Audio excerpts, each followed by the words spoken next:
palestrantes de hoje à noite. Inicialmente é o professor Bruno Gil. Professor Bruno Gil, para os que não estão familiarizados com ele, o professor Bruno Gil é um velho companheiro nosso. Estamos juntos em várias frentes de batalha, não é, professor Bruno? Que bom. É uma pessoa que eu nutro uma admiração e um respeito muito grande. E tem uma formação exemplar, formado em medicina pela Universidade Federal da Bahia, fez residência médica, mestrado, doutorado também, livre docente, não é? Professor da UFBA. Além disso, ainda acha tempo para ser bacharel, já tem OAB, já é advogado, ou é bacharel? Eu não posso ser advogado porque nós somos policiais, né? É verdade, é verdade. Mas eu passei no exame da ordem. Já. Tem OAB, bacharel em direito com OAB, advogado, também filósofo, né? E meu colega no INL, né? Tenho o prazer de trabalhar junto com o professor Bruno Gil no INL e é professor da disciplina Pesquisa Clínica na Faculdade de Estácio de Alagoinhas, além de ser professor da UFBA e de outros centros universitários aqui de nosso estado. É uma pessoa que tem alguns trabalhos no cenário nacional muito reconhecidos e que hoje vai nos brindar aí delineando os aspectos epidemiológicos aí dessa pandemia. Professor Bruno, muito obrigado e conceda ao senhor a palavra. Obrigado, boa noite, pessoal. Quero agradecer ao professor João Eduardo, a toda a equipe organizadora dessa nossa jornada Alagoinhas Juazeiro. É um prazer, é uma satisfação ver o ensino médico se interiorizando no estado da Bahia, novos centros aparecendo, novos participantes nesse cenário da nossa educação superior, e me convidaram para falar dos aspectos epidemiológicos da Covid-19, com ênfase na parte da declaração de óbito, né?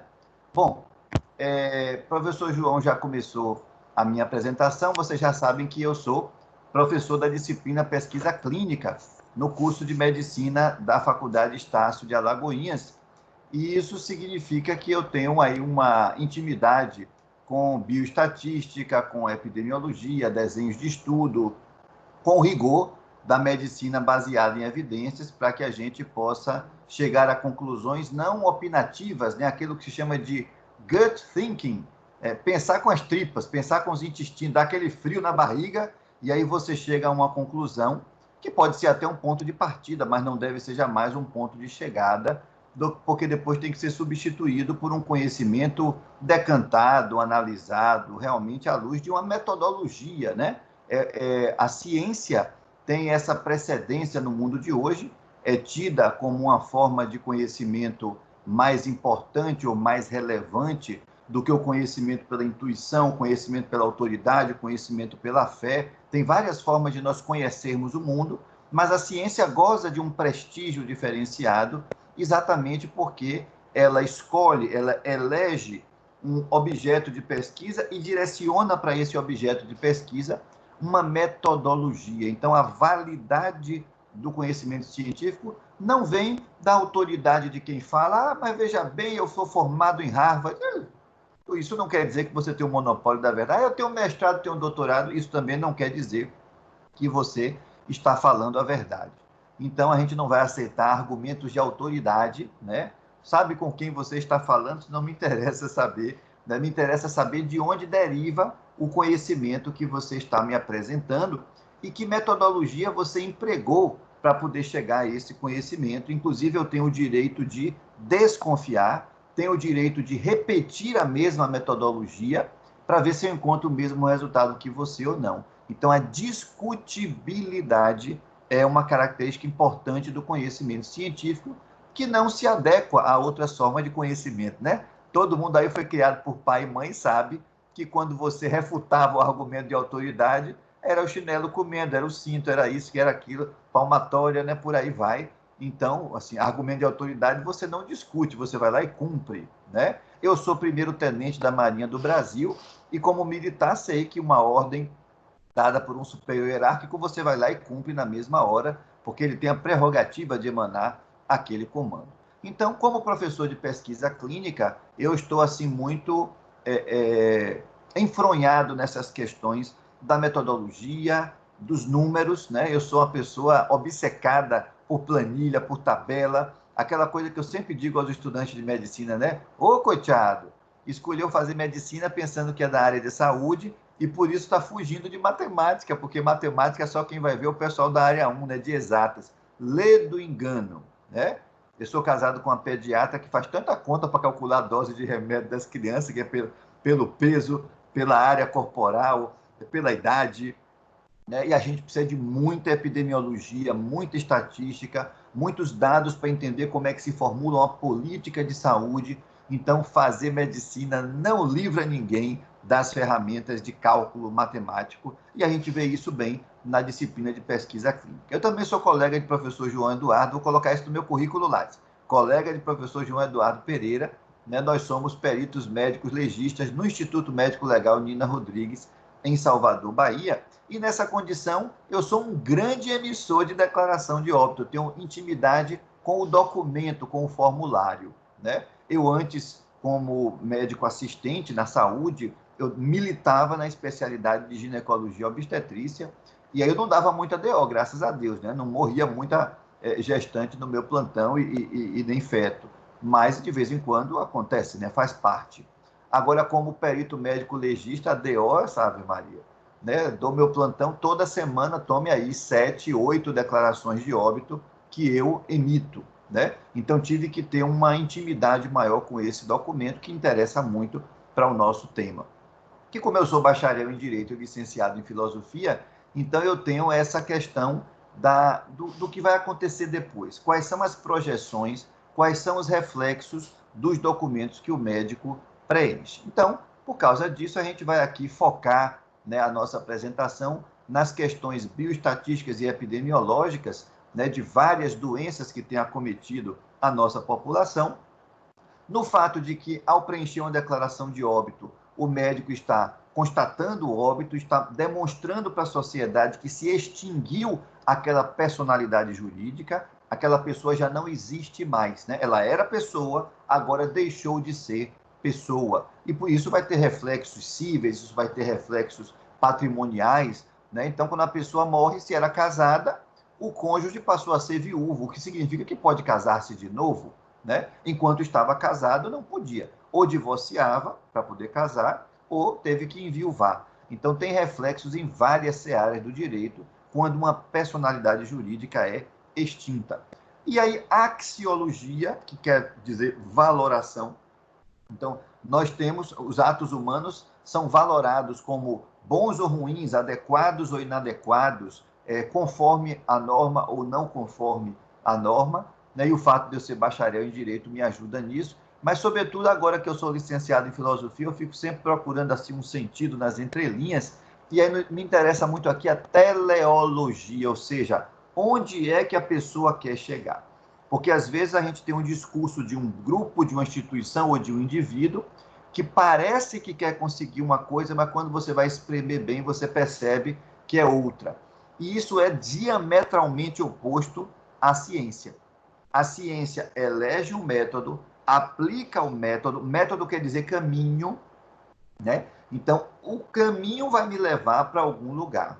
Se eu seguir o caminho certo, o caminho da metodologia, então o conhecimento que eu derivei é válido. Mas não acontece assim, por exemplo, na política, não acontece assim na sociedade. Muitas vezes, na política, eu já sei onde eu quero chegar e eu escolho o caminho que me leva até lá. Então, assim, primeiro eu já sei, a minha conclusão vai ser essa. Que argumento eu uso para convencer as pessoas que essa minha conclusão é a mais acertada? Então, nada mais diverso de ciência do que política, né? Algumas decisões políticas podem ser fundamentadas nas descobertas científicas, mas nem sempre. Nós vemos aí pessoas se elegendo para mandatos eletivos, lutando contra a vacina, dizendo que vacina faz mal, dizendo que vacina é um jeito da, sei lá, das instituições paranacionais controlarem o indivíduo, né? É uma perda de autonomia, de liberdade individual, um sacrifício da minha individualidade em nome de um suposto interesse coletivo. Então, às vezes, há uma plataforma política, um discurso político que é contrário à melhor descoberta científica, percebe? Então, a gente vai andar aqui nessa tensão entre o que a ciência nos informa e entre aquilo que uma pessoa ou várias pessoas, porque tem algum interesse, podem estar puxando a brasa para a sardinha que lhes interessa. Bom, gente, vamos dar uma passeada no DataSUS, né? Eu sou mestre em saúde comunitária e doutor em saúde pública, com área de concentração em epidemiologia. Então, como eu disse, meus olhos brilham quando eu vejo umas coisinhas dessas assim. E eu passei hoje à tarde passeando pelo DataSUS. Eu comecei pelo sistema de informação de mortalidade e eu calculei aí o coeficiente de mortalidade por pneumonias em geral. Qualquer pneumonia viral, bacteriana, de etiologia não esclarecida, qualquer pessoa que tenha morrido e o médico colocou lá na declaração de óbito que a causa-morte foi pneumonia, me interessou. E eu fiz essa comparação nas 5 macro-regiões brasileiras. Então, você vê aí que a linha verde é o Brasil como um todo, né? E o coeficiente de mortalidade por pneumonia estava ali algo em torno de 18, né? Você vê ali que a linha verde, olha aqui o 10, olha aqui o 20, saiu aqui perto do 20, sei lá, 17, 18, e foi subindo mais ou menos de maneira vegetativa, alcançou um pico em 2016, aí chegou a 40, quer dizer, quem saiu de menos do que 20 chegou a 40, quer dizer que mais do que dobrou. E parece que teve um refluxo aqui em 2017, 2018, mas não dá para cravar isso, porque há um atraso de processamento de algumas declarações de óbito, algumas delas estão esperando ainda algum exame que não chegou, e é possível que você ainda veja os dados dos últimos anos aí sendo alterados, né? Esses dados são dinâmicos. Eu não acredito que vai chegar alguma informação nova sobre morte de 2000, 2001, mas é possível chegar sim de 2017, 2018. Então você vê que no Brasil como um todo houve mais do que uma duplicação do coeficiente de mortalidade por pneumonias. Vamos lembrar, gente, aqui eu fui no sistema de informação de mortalidade, peguei todas as mortes por pneumonia e dividi pela população daquela região naquele ano, né? Então lá no DataSUS também tem informação que vem do IBGE, e aí você pega. Como pneumonia é uma doença que pode acometer homem e mulher, urbano e rural, afrodescendente e caucasiano, idoso, jovem, qualquer pessoa pode ter pneumonia e morrer dela. Então, aqui a gente coloca toda a população como denominador.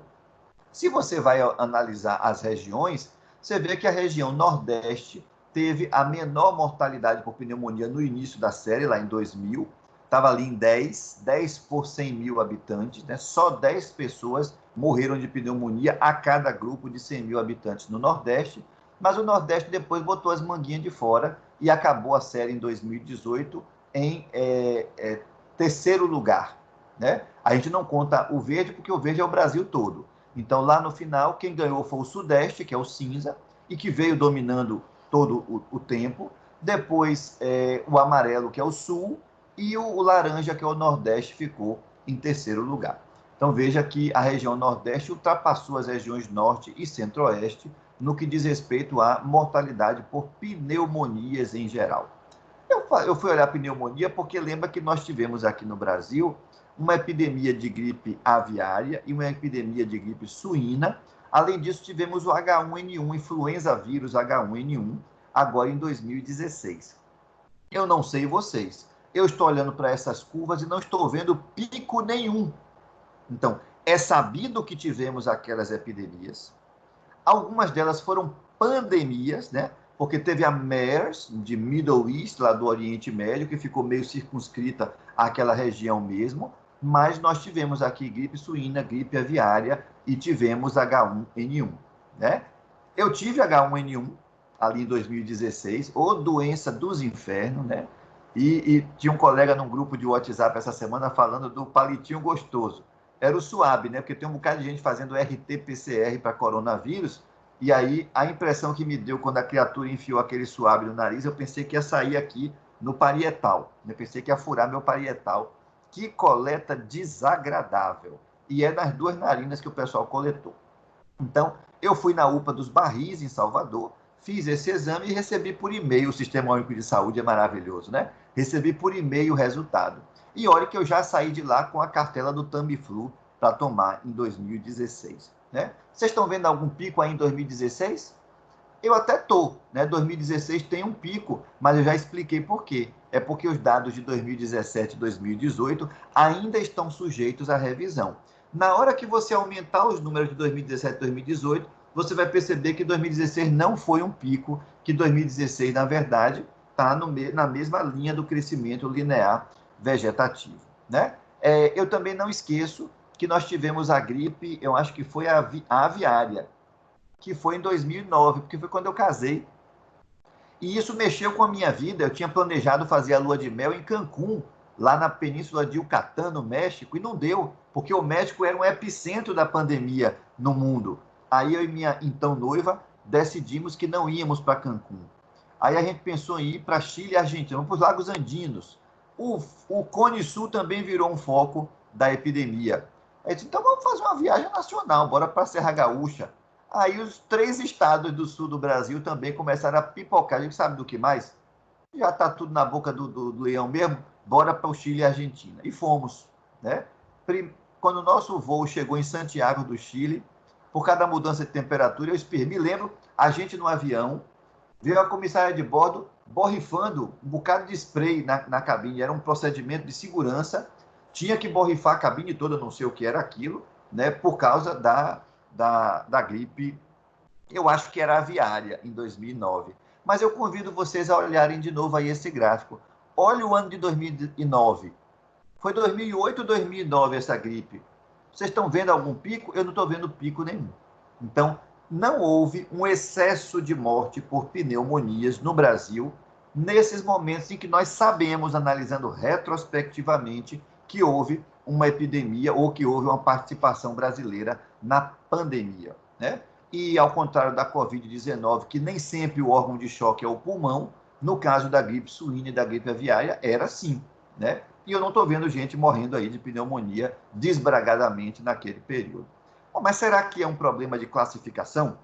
Será que essas pessoas não foram classificadas como portadoras de pneumonia e sim de outra doença? Tá, então vamos olhar doenças respiratórias em geral, né?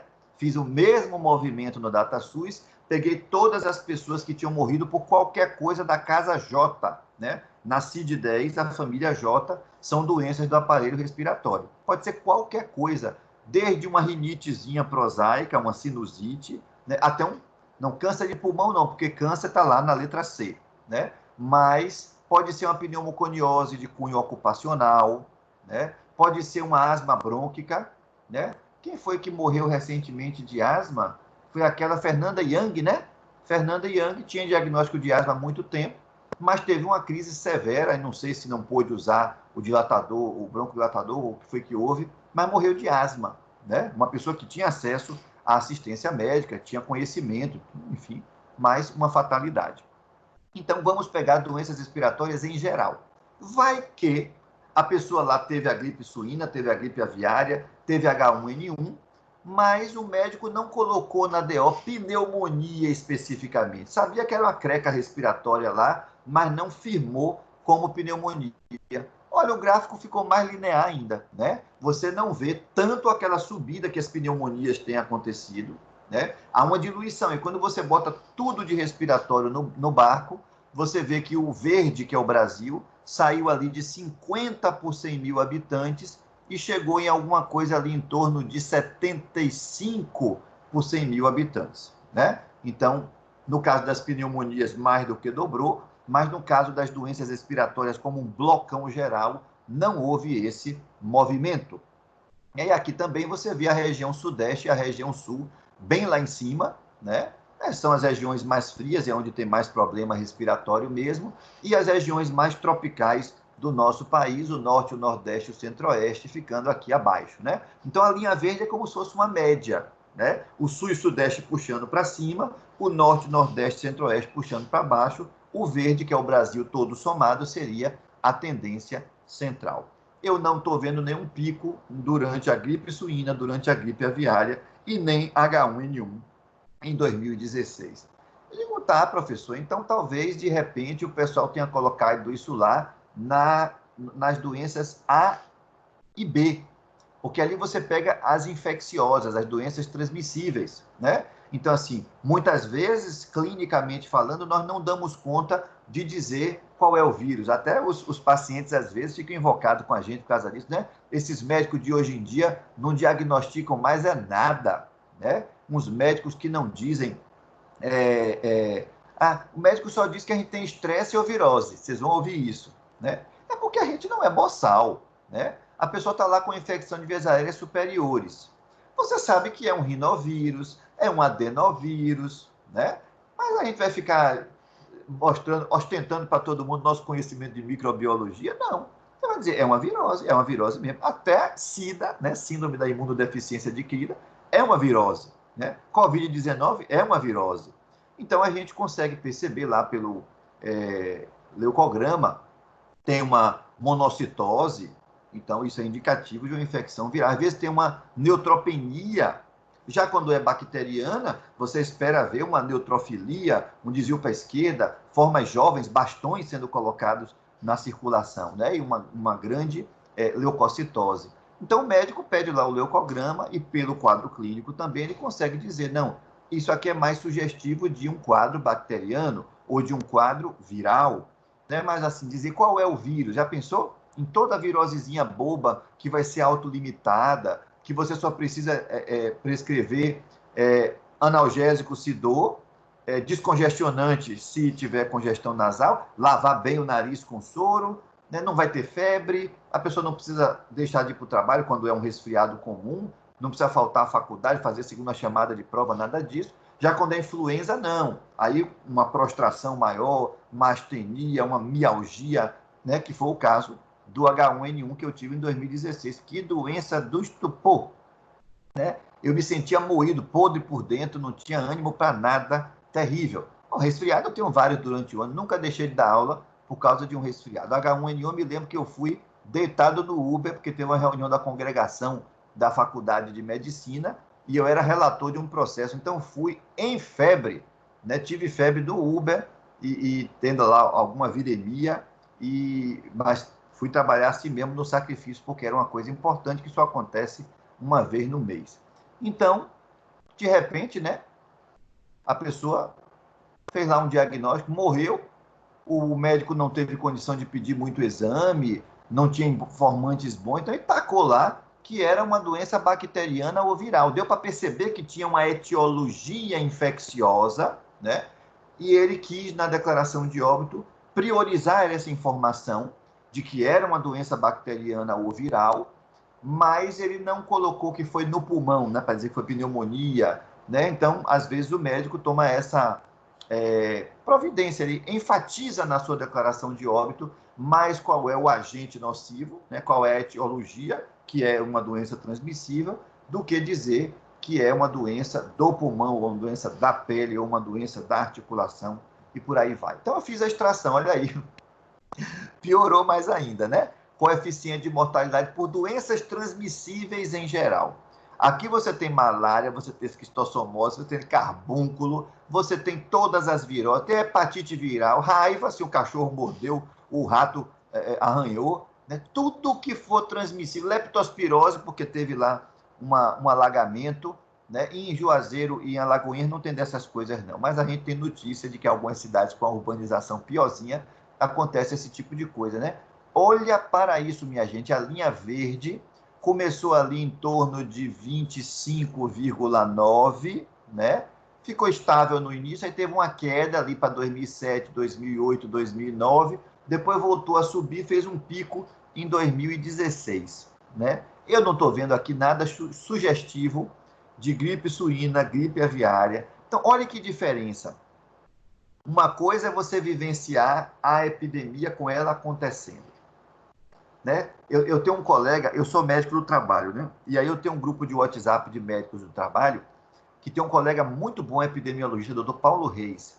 Ele fica pegando os dados de Covid-19 no site do governo e jogando lá numa projeção, fazendo uns gráficos e fica alimentando todo dia, né? Todo dia o pessoal pergunta, Paulo, já chegamos no pico? Já estamos no platô? Eu, gente, que pergunta boba, né? Porque essa é o tipo da pergunta que você só responde retrospectivamente. O gráfico tem que se completar para você olhar e dizer, olha, isso aqui foi o platô. Você não diz que está no platô na hora que chega nele. Você só pode dizer depois, né? Como é que eu vou saber se é o pico? Quando começar a descer. Porque se amanhã subir mais, é porque hoje não foi o pico, já que amanhã passou, né? Enquanto estiver subindo, não foi o pico. Mas o pessoal fica perguntando assim, como se a gente que gosta de número fosse profeta, estalasse o dedo e por mágica pudesse dar as respostas. Não é assim que funciona. Então veja aí, gente, o trique-trique que está a região norte, ó, sobe e desce, sobe e desce, sobe e desce, parece um serrote, né? A região sul um pouco mais estável, todas elas tenderam ao aumento aqui na fase final, né? Lembrando que 2017 2018 são números que ainda poderão subir, porque ainda podem ter revisão. E aí, bom, já que os mortos não estão ajudando muito a gente, né? Não estou conseguindo enxergar direito a tendência dessas epidemias passadas, eu vou no coeficiente de mortalidade geral. Opa aí, a coisa mais estável, né? Não houve aumento de mortalidade em geral naquele ano, né? Porque veja, para você ter esse nível de estabilidade aí, então ou a epidemia foi muito fraca e não matou ninguém além do que já morria mesmo, ou as pessoas que morreram daquela epidemia deixaram de morrer de outra coisa. Já ia morrer de outra coisa mesmo, então só saiu de uma rubrica para outra, só saiu de uma coluna para outra. Não aconteceu isso. Olha a linha do Brasil. Né? Aqui eu continuo colocando por 100 mil para manter o padrão dos outros slides, né? Mas teria sido melhor colocar em outra potência de base 100, colocar por 1 milhão, porque o número ficou grande, olha, 550, né, na saída do verde, e chegou no final ali perto de 650, né? Não estou vendo nenhum pico, não estou vendo nenhum ano atípico, não estou vendo nenhum ano com um comportamento assim, puxa, fomos assolados por uma praga do Egito, e aí muita gente morreu. Não tem, não tem, né? Então, fica assim. Eu vou pular um slide aqui e vou trazer isso para vocês. Olha aqui o jornal Gazeta do Povo, dizendo isso aqui, ó, cá embaixo, ó. Curitiba, sábado, 7 de novembro de 2009. Gripe A, Brasil já em alerta para nova onda. Quem estava vivendo isso lá atrás estava assim com os olhos arregalados. Eita, tem gente morrendo, muita gente morrendo. Né? Eu me lembro, mudei o lugar da minha lua de mel por causa dessa epidemia. Cheguei nos Lagos Andinos, não vi nada. O Cone Sul, para quem assiste telejornal, o Cone Sul estava assim assolando. Minha família disse, você é doido? Como é que você casa e vai para Godimão no lugar desse? Fui, não vi nada. A única mudança, eu e minha esposa fomos para a missa na Catedral de Buenos Aires. Ai, se eu soubesse que o arcebispo ia virar papa, eu tinha ido lá falar com Dom Jorge Mário Bergoglio, né? Agora é o Papa Francisco. Mas perdi a chance. Não sei nem se foi ele que celebrou a missa. Estou eu na Catedral de Buenos Aires, que fica na Praça de Maio, ali na mesma praça da Casa Rosada, e a gente rezou o Pai Nosso sem dar as mãos. O padre avisou, não dê as mãos, reze o Pai Nosso sem segurar um na mão do outro. E na hora de receber a Eucaristia, tem gente que gosta de ficar com aquela boca assim, né, para o ministro da Eucaristia ter que acertar na caçapa. Né? Eu prefiro colocar minha mãozinha assim para receber a hóstia consagrada e comungar. Mas mesmo quem queria receber na boca não podia. O padre também avisou que a Eucaristia seria entregue na mão de cada pessoa. Eu tomei aquilo por surpresa, porque aqui em Salvador, na paróquia Nossa Senhora da Luz, que é a minha, não estava acontecendo isso. A gente rezava o Pai Nosso de mãos dadas, quem gosta de receber a Eucaristia na boca recebia, né? Mas eu vi esse cuidado lá em Buenos Aires, né? Então houve uma mudança do ritual religioso, uma adaptação por conta do tempo epidêmico que nós estávamos passando, né? Parece que lá, com uma repercussão social mais forte do que aqui em Salvador, da Bahia, né? Então tá aí ó, uma manchete sensacionalista, né? Uma manchete que assusta, né? Quando a gente olha retrospectivamente. Olha aqui, também naquele ano, aqui já é 1º de janeiro de 2008, ó, gente. Retrospectiva avalia os fatos mais importantes na área da saúde em 2007. Tinham sido célula-tronco, gripe aviária e um patógeno resistente aí, né? Então tá aí. A epidemia. Em 2007, dos trending topics, um dos assuntos principais tinha sido a questão da gripe aviária, né? Eu me lembro que em 2008 eu morava em Brasília. Eu era chefe da divisão de perícias ocupacionais do INSS. E teve um fim de semana que eu não vim para Salvador para dar meu plantão no IML, eu troquei o plantão e eu fui fazer turismo dia de domingo na Praça dos Três Poderes. Visitei o Supremo Tribunal Federal, o Congresso Nacional e o Palácio do Planalto, né? E aí eu estranhei que no plenário do Supremo tinha uma rampa. É porque tinha tido uma audiência pública e cadeirantes participaram, porque estava em votação a questão de poder ou não fazer pesquisa com células-tronco embrionárias, né? Então, eu fui partícipe da história, né? Eu vi a adaptação do plenário do Supremo Tribunal Federal para ser acolhedor para as pessoas com deficiência, que foi um público-alvo relevante daquela votação. Mas desde 2007, isso já estava pautado no Supremo e já estava sendo algo importante de se avaliar, tá certo? E, por fim, ainda nessa coisa das manchetes, olha aí, em 22 de março de 2016, em meio a surto de H1N1, o único remédio contra a doença está em falta nas farmácias. Olha a caixinha aqui embaixo, ó, Oseltamivir, o nome de fantasia Tamiflu, aquele que o SUS me deu em 2016. Não precisei me engalfinhar com ninguém na farmácia para consegui de graça na UPA dos Barris, porque o Sistema Único de Saúde é o melhor plano de saúde que existe no Brasil. Então, se você olha as manchetes, a gente olhando as manchetes agora pelo retrovisor, a poeira já sentou e você diz: eu não senti essa época com esse clamor todo, não. Não teve essa repercussão na minha vida, né?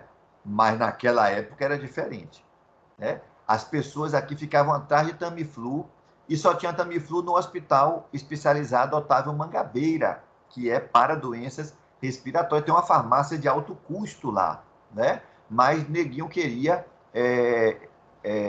o Tamiflu e não conseguia achar, né? Vou voltar aqui alguns slides para mostrar para vocês uma outra curva. Essa curva aí não é de mortalidade. Cansei de mexer com morto, e aí eu fui no sistema de informações hospitalares e fui ver a produção de AIH, a produção de internamentos. Olha o que aconteceu aí, de 2007 para 2008 deu um pinote, né? Aí você diz, foi a gripe. Não morreu gente, porque internou muita gente, né? E, de repente, o fato de terem sido internados salvou essas pessoas. Ah, professor, agora eu entendi. Eu não vi picos nos anos da gripe suína, da gripe aviária, do H1N1, porque aquelas pessoas não chegaram a morrer. Não chegou, não? Vá olhar as manchetes da época para ver se não tinha gente morrendo, né? Agora, esse pico que você está vendo de 2007 para 2008 não tem nada a ver com epidemia. É porque se você for no sistema de informações hospitalares, você vai perceber que tem uma série histórica que vai de 95 a 2007 e outra que começa em 2008 e segue em frente. Ô, dó! Isso é de matar um epidemiologista. Não foi uma decisão política, foi uma decisão técnica na época, né? Mas assim, o formulário da autorização de internação hospitalar às vezes sofre pequenas mudanças, ele pode ficar mais detalhado, ele pode produzir mais informação e as informações que migram para o DataSUS para que a gente possa olhar na internet são transformadas, né? Assim, enriqueceu, sim, mas é difícil você conseguir concatenar uma coisa com a outra, né? Eu olhei na série de 2008 para frente, um único procedimento, que quando você interna uma pessoa, você interna pelo procedimento. No sistema de informações hospitalares, a variável índice não é o CID, não é a doença. A variável índice é o procedimento.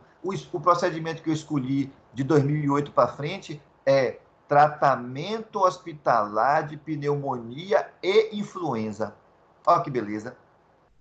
Agora, de 2007 para trás, eu saí clicando em todas as pneumonias que tinha, não tinha uma coisa só. E mesmo clicando em uns 5 códigos de pneumonias várias, bacteriana, viral, isso e aquilo, deu um número menor. Eu estou dizendo para vocês que 2007 para 2008 teve esse aumento, mas não foi pico, sabe por quê? Se fosse um pico, depois voltava para a linha de base normal. E não, ficou um nível muito acima, o que mostra que realmente é a metodologia de registro, é a metodologia de cálculo que mudou, percebe? Então, eu não posso atribuir aquilo que está no meio do gráfico, né, ao pico da gripe suína ou da gripe aviária, nada disso, né? E você vê que não teve nenhum aumento ali por 2004, 2005, né? Que foi uma em 2004, 2005, a outra de 2007 a 2009 e o H1N1 em 2016, quando até teve uma diminuição, né? Na região sul teve um aumento, mas nas outras regiões toda 2016 baixou. Internou menos gente no ano que teve H1N1 assolando, né? Então, as nossas estatísticas não mostram que tenha havido grandes problemas, que grandes placas tectônicas tenham se movimentado no magma naquela época, né? Puxa vida. Agora que eu já falei muito como epidemiologista, eu vou falar um pouco como legista e como bacharel em direito. Olha, gente, uma lei mais velha do que professor João Eduardo, né? A Lei 6.015 de 73, que é a Lei de Registros Públicos. E médico tem que conhecer lei, porque é essa lei que fala sobre o registro de óbitos, que é um ato privativo de médico. Pela lei do ato médico, só médico pode constatar óbito e emitir a declaração de óbito, né? Por conta disso, a gente tem os cartórios do registro civil de pessoas naturais. Os cartórios têm os seus livros, olha os livrões ali nas prateleiras, livro A dos nascimentos, livro B dos casamentos e livro C dos óbitos. No meu tempo, né, eu nasci em 77, não quero ver ninguém fazendo cálculo, o livro era manuscrito, aparece a letra de Pero Vaz de Caminha, né? A minha certidão de nascimento é manuscrita. A minha irmã, que nasceu em 78, a certidão dela é datilografada, né, na máquina de escrever. Mas a minha ainda foi manuscrita, aquela letra bordada que Tabelião tinha, né?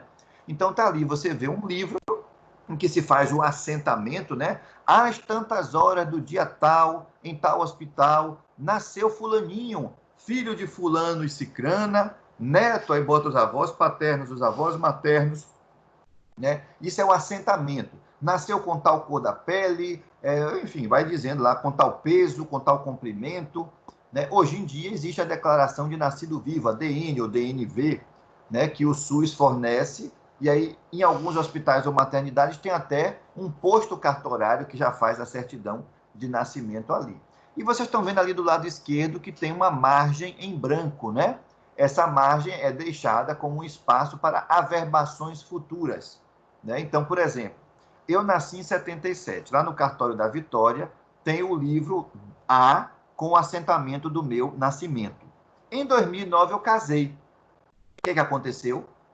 O cartório que registrou o meu casamento mandou uma mensagem para esse cartório onde está registrado o meu nascimento e disse: coloca aí na margem que ele casou, né? Porque mudou meu estado civil. Se eu pedir hoje uma certidão de nascimento minha atualizada, vem dizendo no rodapé que eu casei em 2009. Então, não estou disponível para casar. Se eu casar de novo, é bigamia, né? Então, a certidão de nascimento é atualizada. Meu pai é viúvo. Quando minha mãe faleceu, lá em Jacobina, colocaram na certidão, no livro A, né? Ele já tem lá a averbação. Ele nasceu em 48. Em 74 ele casou, aí colocou lá, casou. Chegou em 2006, ele enviuvou, colocou lá que ele enviuvou. Então o estado civil dele agora é viúvo, quer dizer que ele pode casar de novo. Então o médico tem que saber que quando ele emite uma declaração de óbito, tem toda uma engrenagem que começa a se mexer, não é um papel que acaba ali, né? Porque alguns médicos pensam que é só papel, daí os modelos atuais da certidão de nascimento, casamento e óbito em todo o território nacional. E isso não é burocracia, minha gente. Médico tem que gostar de papel, médico tem que gostar de documento, ter zelo pelo documento que ele emite, pelo documento que ele preenche. Isso está longe de ser mera burocracia, tem repercussões importantíssimas para a sociedade. E está aqui o grande foco nosso hoje, né, da declaração de óbito, a causa mortis. Você tem aqui no campo 49 uma parte 1 com as linhas A, B, C e D. E uma parte 2 com duas linhas que não tem nenhuma numeração nem registro, né? A parte 2 é para você colocar comorbidades, outras doenças que a pessoa tinha, mas que não estavam diretamente relacionadas com o óbito. E você tem aqui 4 linhas, né? Vamos imaginar, por exemplo, que uma pessoa tem esquistossomose mansônica, que já está na forma hepatoesplênica, já entupiu toda a circulação porta com ovos de esquistossoma mansoni, aí fez colaterais para esse sangue conseguir chegar no ventrículo direito, arrodeou ali pela veia esplênica e foi para os últimos vasos ali no terço distal do esôfago. Rapaz, eu tenho medo de falar dessas coisas, porque o doutor João Eduardo é gastroenterologista dos bons, e eu aqui falando do trato gastrointestinal. Se eu falar besteira, ai, ai. E aí o que é que acontece? É muito sangue para uns vasos pequenininhos que não tinham que ter esse débito todo, acabam ficando varicosos, e aí pode ter sangramento para a luz do esôfago, hematêmese, né? Sangue vermelho vivo ali, a pessoa, como é que chama? Vomitando, que era a principal causa de sangramento gastrointestinal alto. Se for no Hospital Geral Roberto Santos, aqui em Salvador, era o principal, né? Hoje em dia, qual é a principal causa? É alcoolismo, né? Então, assim, a pessoa tem alcoolismo, tem cirrose, que por outro motivo também ficou com um parênquima hepático muito tortuoso, hostil para a passagem de sangue, né? Que vai da circulação porta, aí vai do espaço porta para a veia centrilobular e ali vai para a veia hepática. Não é assim que está acontecendo, e aí tem que derivar o sangue por outro caminho também.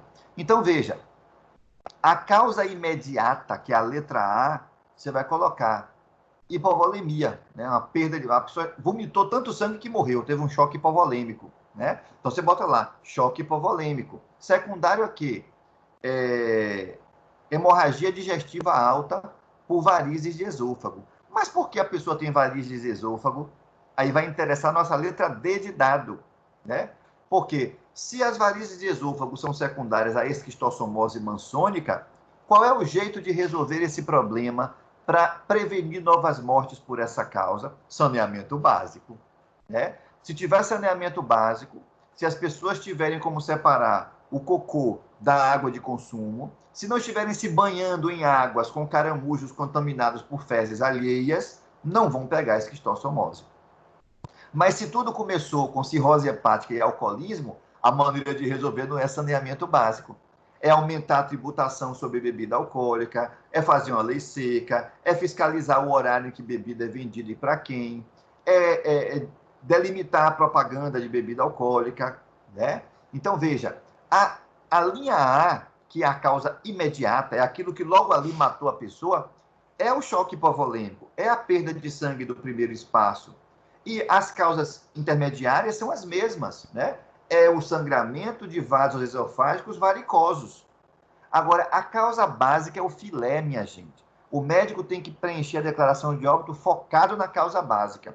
E a causa básica é aquela que vai permitir ao ministro da Saúde, a nível nacional, ao secretário estadual de saúde ou ao secretário municipal de saúde, elaborar uma boa política de saúde que salve vidas.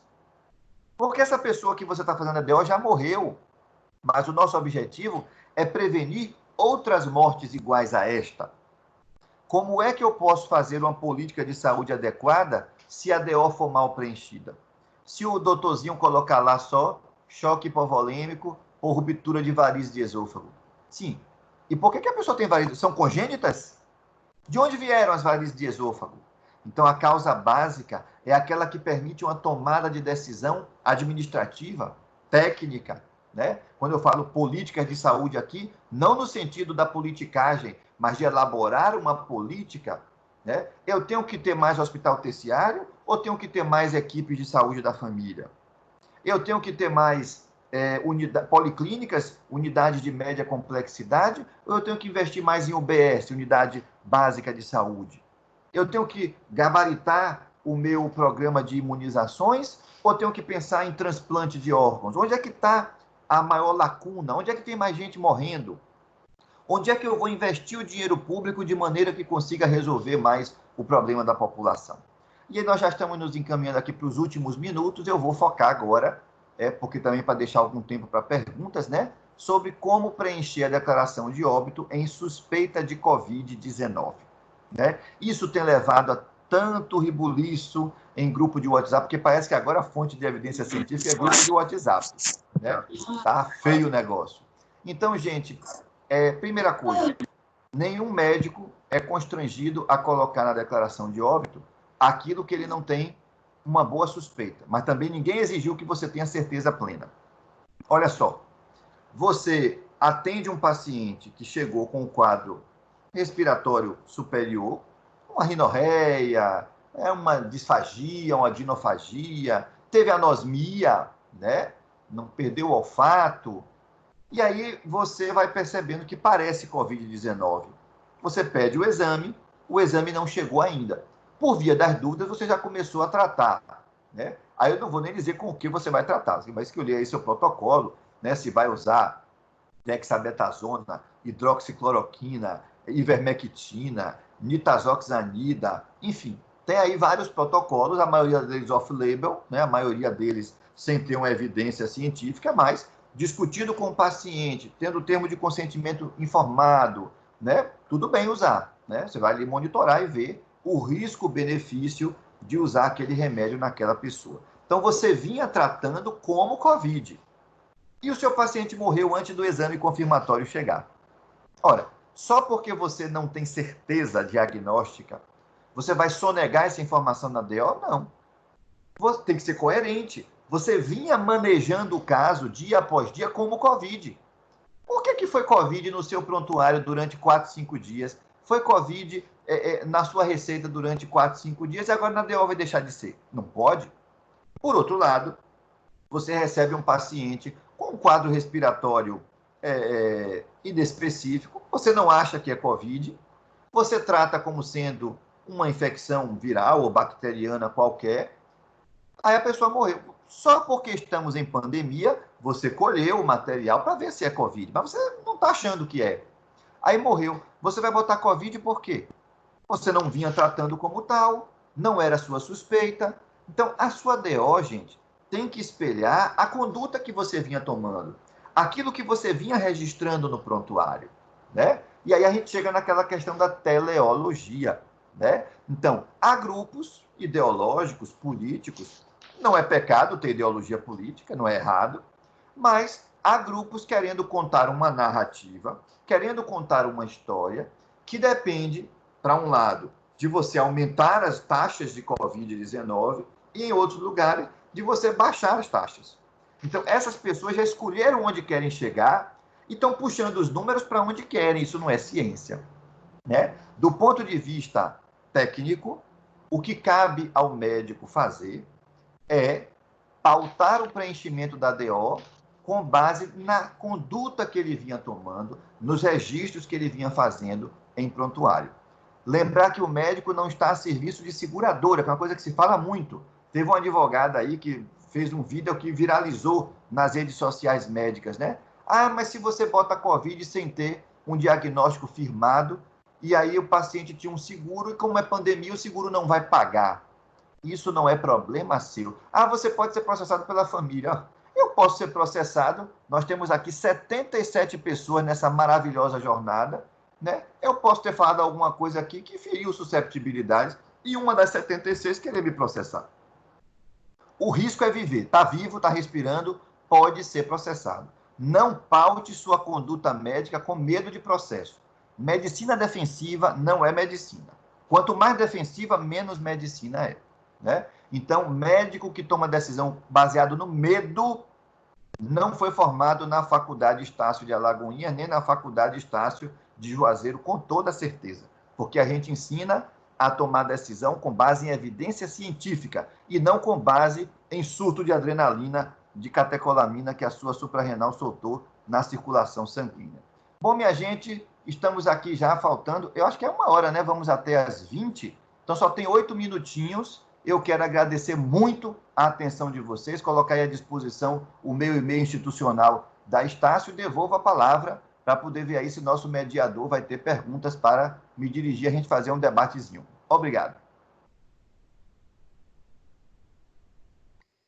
Obrigado, professor Bruno, pela excelente explanação. Queria abrir para os estudantes e outros professores também que estão assistindo, caso queiram endereçar suas perguntas diretamente ou através do chat para o professor Bruno.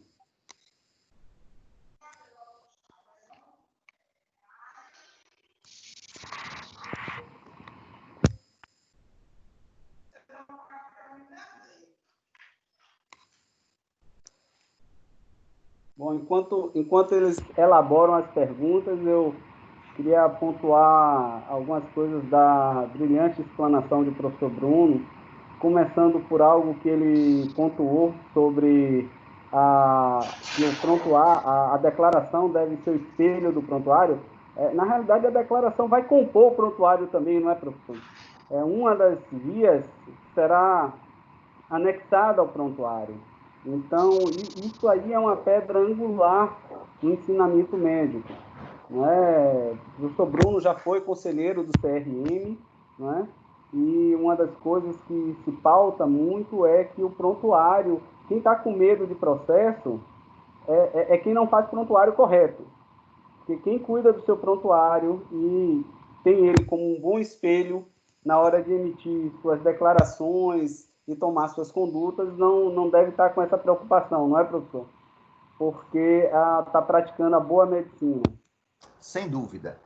Vamos lembrar, gente, que a relação médico-paciente é uma relação de poder extremamente assimétrica, né? Falando como Michel Foucault diria, toda relação humana é uma relação de poder, algumas são mais simétricas, outras são assimétricas. Por exemplo, tem algumas disciplinas do curso de medicina da Estácio de Alagoinhas que eu gostaria de ensinar. Mas o professor João Eduardo não me dá ousadia, ele é o coordenador, né? A nossa relação é assimétrica. É ele que decide o que eu posso e o que eu não posso ensinar, eu não me governo, tá certo? A relação professor-aluno, eu estou vendo aqui, síndrome de Estocolmo, viu, professor João?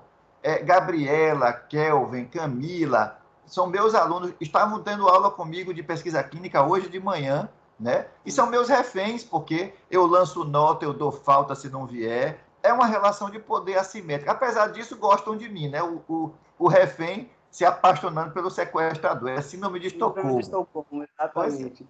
Mas o importante disso tudo é que agora eu tenho uma declaração pública dos seus interesses. Então, a gente vai ter que conversar sobre isso.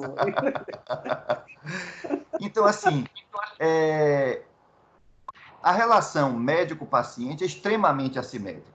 O médico está na sua zona de conforto, está ali trabalhando no ambiente dele, que ele gostou. O médico gosta de estar no consultório, gosta de estar em hospital. O paciente marcou a consulta ou veio para emergência porque está sentindo dor, está com medo de morrer, está incomodado, né? Então aí já tem uma assimetria.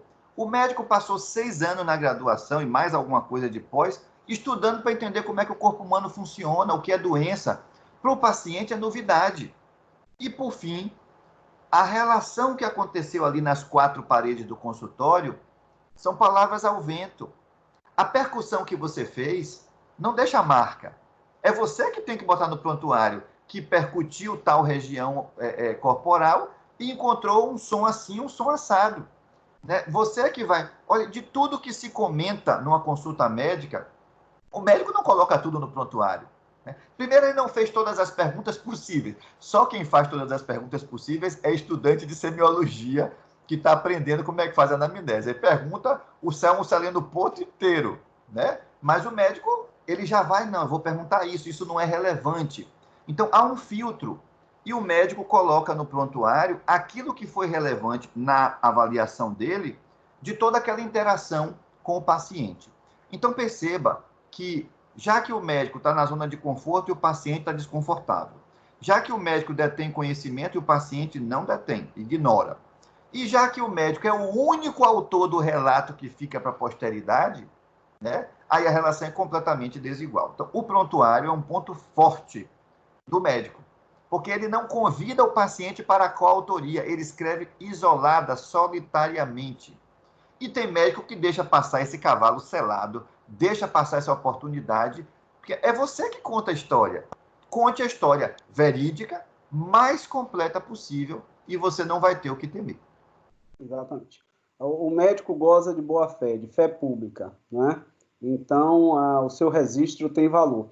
Eu chamo a atenção, professor Bruno Gil, de forma maestral, trouxe aqui dados que ele teve cuidado de colher nos sistemas que são alimentados com dados públicos. Isso é muito importante porque, às vezes, o profissional médico, ele, às vezes, ignora ou não dá a devida atenção a alimentar corretamente essas declarações. Doenças de notificação compulsória, declaração de óbito, declaração de nascido vivo. E o que acontece, muitas vezes, nós somos cidadãos, somos médicos, mas também somos, não deixamos de ser cidadão, cada um de nós. E uma das coisas que a gente mais gosta de fazer é jogar pedra no gestor público, esquecendo que o gestor, mesmo um bom gestor, quando ele é técnico, ele precisará de informação de qualidade para tomar decisão. De onde vêm essas informações de qualidade, professor Bruno? Vem do nosso dia a dia, cada papel que a gente preenche, né? A pessoa pensa muito em notificação compulsória de doença, que vai para a vigilância epidemiológica, mas, gente, tudo, em tempos de Big Data, mais do que nunca, né? Cada receita de medicação controlada que você faz, a receitinha amarela lá da Ritalina, a receitinha azul de um psicotrópico, né, um remédio de tarja preta, isso tudo vai para a vigilância sanitária, no caso, e é tabulado.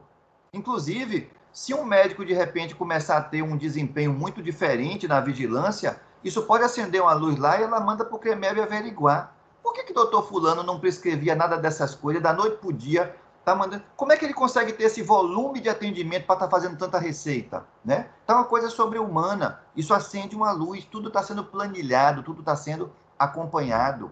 Né? Prontuário. Quem lhe diz que a auditoria não vai lá ver? Porque tem neguinho por aí apresentando a IH de cesárea para homem. O cesárea em homem é meio complicado. Então, é fraude. A auditoria não vai deixar pegar. E também muitos processos começam no CREMEB porque a auditoria do SUS Bahia pega problemas e manda lá para poder a gente averiguar o que é que está acontecendo. Né? Então, solicitação de exames. É sabido que grande parte dos exames complementares pedidos no Brasil, ninguém nem volta para pegar resultado. Isso é a demonstração cabal de que o exame foi mal solicitado. Aquele exame era tão desnecessário que ninguém foi atrás do resultado. E a grande maioria deles tem resultados normais. Né? O professor João Eduardo, com sua cancha aí de perito do INSS, sabe bem como tem exame pedido só para poder ser exibido como um troféu. Está vendo aqui que eu sou incapaz para o trabalho? Mas do ponto de vista do follow-up clínico assistencial, a pessoa nem precisava ter feito aquele exame. Então, não tem nada que o médico faça profissionalmente que não esteja gerando estatísticas. Claro que a gente pensa assim mais em declaração de óbito, declaração de nascido vivo, ficha individual de notificação de doença compulsória, autorização de internação hospitalar, que foram alguns dos dados que eu trouxe aqui para vocês hoje. Mas quando você não suspeita que está criando dados estatísticos, você está. É importante salientar até que em um julgamento histórico recente no CRM Bahia, nós cassamos o CRM de uma profissional por emissão falsa de declaração de óbito, né? Falsidade ideológica em emissão de declaração de óbito. Foi um julgamento histórico mostrando de maneira inequívoca o quão é importante esse documento, o quão sério, de que maneira tão séria que ele deve ser tratado pelo profissional de saúde. Então, não é tolerável que ele seja tratado de uma maneira desleixada ou usado para fins comerciais. É de extrema importância para o indivíduo e para a saúde pública. Né? E isso foi bem demonstrado aqui na análise que o professor trouxe, colhendo os dados do banco de dados que é o SUS, né? E que se a gente não alimenta esse banco de dados com dados de boa qualidade, nós não teremos políticas de saúde de boa qualidade. Então, para a gente ter política de saúde de boa qualidade, os bancos de dados têm que estar alimentados também com informações de boa qualidade para que possa permitir uma análise adequada. Alunos, questões?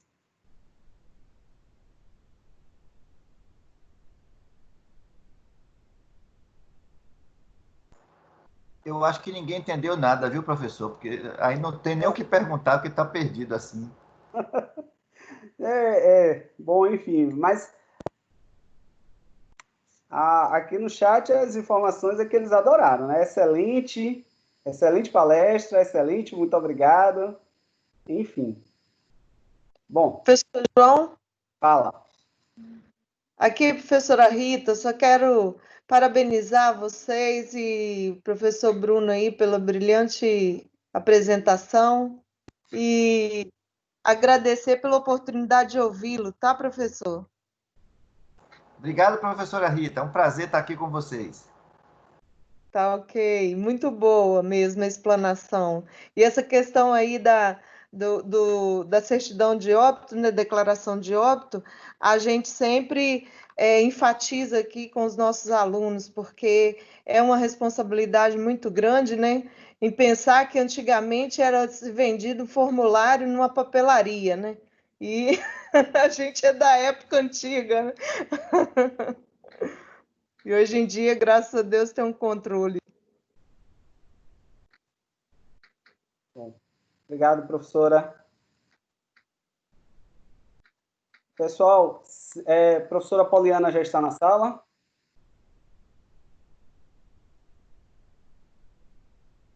Sim. Pronto. Eu vou agradeço mais uma vez, professor Bruno Gil, pela excelente explanação e, como de costume, né? É um prazer sempre tê-lo nos nossos eventos. E agora que eu tenho uma declaração pública sua, a gente vai ter uma outra conversa aí, tá bem? Mas, dando continuidade ao nosso evento, a gente queria também, em tempo, para